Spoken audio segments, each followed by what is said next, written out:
Hi hello welcome back to our channel. ఈరోజు మన video ఏంటంటే నార్మల్గానే బీటెక్ చదివే వాళ్ళందరికీ ఇంటర్నల్స్ అనేవి జరుగుతూనే ఉంటాయి. బీటెక్ అనే కాదులేండి, ఏ కోర్స్కైనా కూడా ఎగ్జామ్స్ అనేటివి కామను. ఇది అలాగే మాకైతే ఇప్పుడు ఇంటర్నల్స్ జరుగుతున్నాయి, దాని గురించే ఈ వ్లాగ్ మొత్తం.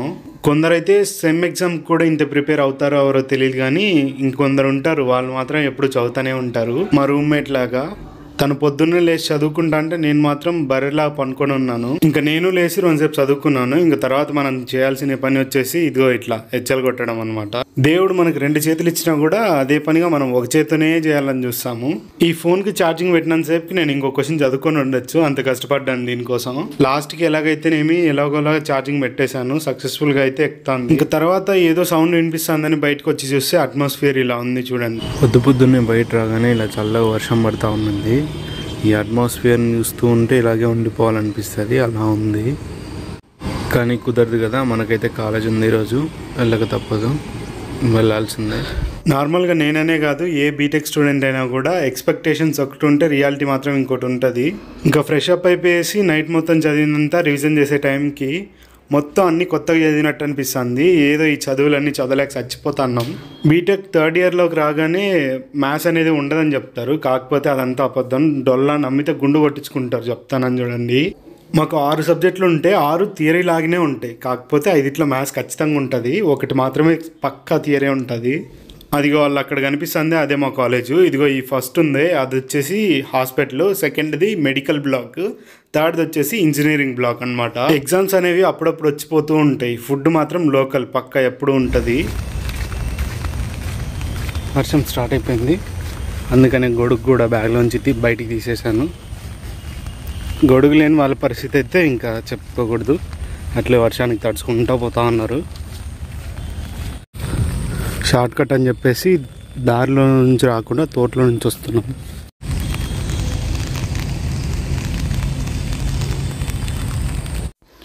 ఏ కాలేజ్ అయినా పర్వాలేదు, కానీ ఇలా మెయిన్ రోడ్స్కి ఉంటే మాత్రం రోడ్డు క్రాస్ చేసేటప్పుడు చాలా జాగ్రత్తగా ఉండండి.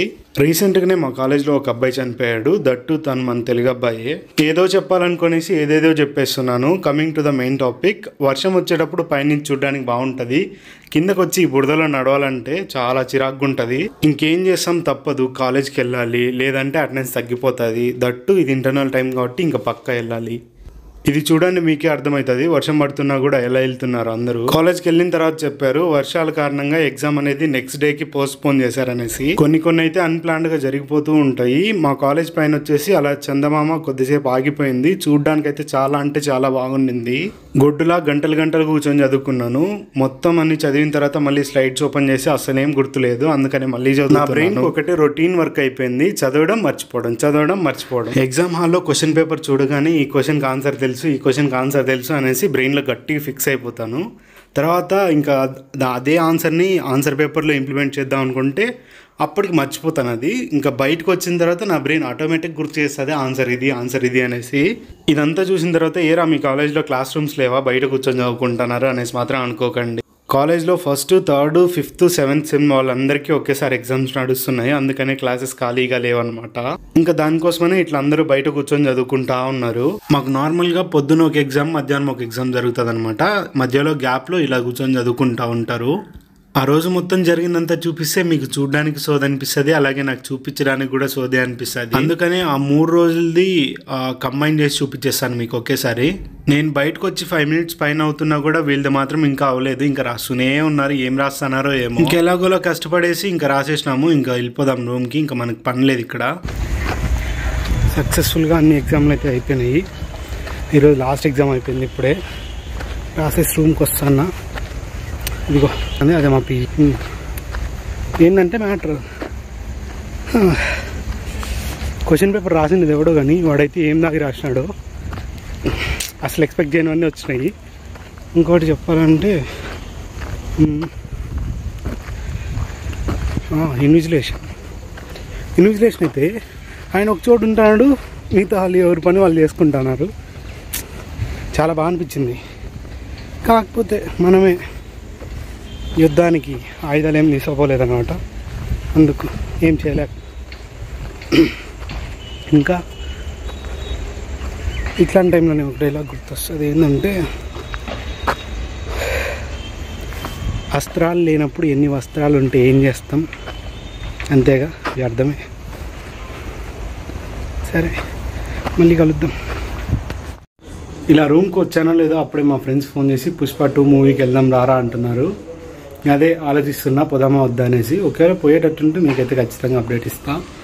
సరే, మళ్ళీ కలుద్దాం, బాయ్.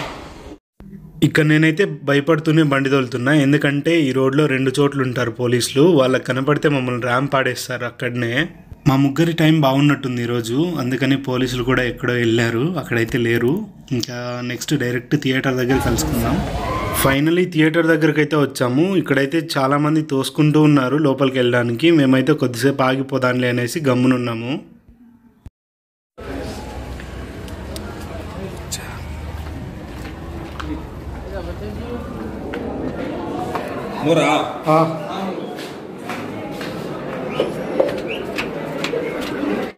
ఎంట్రీ సీనే హైలైట్. థియేటర్ మొత్తం దద్దరిల్లిపోయింది, అలా అరిచారు ఒక్కరొక్కరు. థియేటర్ మొత్తం మా కాలేజ్ వాళ్ళు, జైన్ కాలేజ్ వాళ్ళే ఉన్నారు. అక్కడికి వెళ్ళేంత వరకు మాకు కూడా తెలియదు అంతమంది ఉన్నారని. ఎక్కడో బెంగళూరుకి 50 కిలోమీటర్స్ దూరంలో కూడా ఇంతమంది తెలుగు వాళ్ళు ఉన్నారా అని నాకు ఇప్పుడే అర్థమైంది. అందరూ పుష్ప అంటే నేషనల్ అనుకుంటువా, కాదు ఇంటర్నేషనల్ అంటే ఏమో అనుకోండి. ఇక్కడికి వచ్చిన తర్వాత నేను అర్థమైంది నాకు కూడా. వీళ్ళ వైపు ఫ్యాన్స్ అరుపులు, మరోవైపు థియేటర్ మేనేజ్మెంట్ సెట్ చేసిన లైట్లు, ఈ రెండింటిని చూస్తే ఆ 200 రూపాయలకి వర్త్ అనిపిస్తుంది.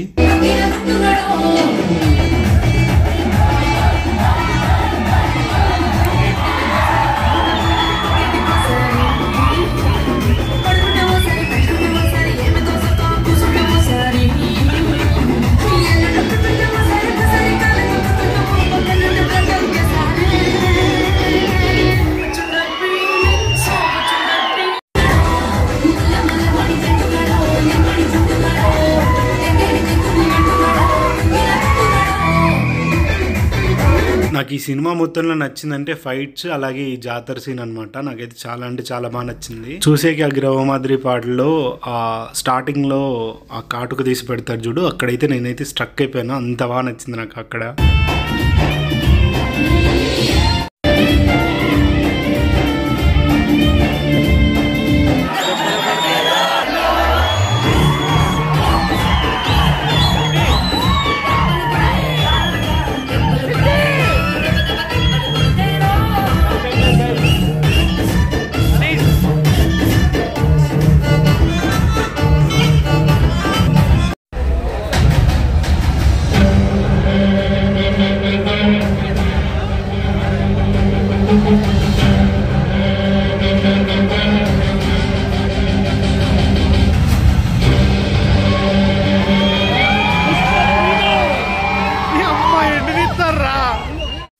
సినిమా అయిపోయేసరికి రాత్రి 10:30 అయింది. ఇంకా మా పీజీకి వెళ్ళినా అక్కడ ఫుడ్ ఏముండదని చెప్పేసి ఇక్కడే తినేసిపోదామని హోటల్కి వచ్చాము. ఎప్పుడు లాగానే ఎప్పుడు బయటకు వెళ్ళినా కూడా దోశ తినే ఆనవాయితీ మాత్రం మానట్లేదు. మేమైతే ఎక్కడికి వెళ్ళినా ఈ దోశ మాత్రం మమ్మల్ని వదలదు, మేము దాన్ని వదలము. ఇంతటితో అయితే ఈ వీడియోని ఎండ్ చేసేద్దాం. మన వీడియోస్ కానీ మీకు నచ్చినట్లయితే please do like, share and subscribe. Bye bye.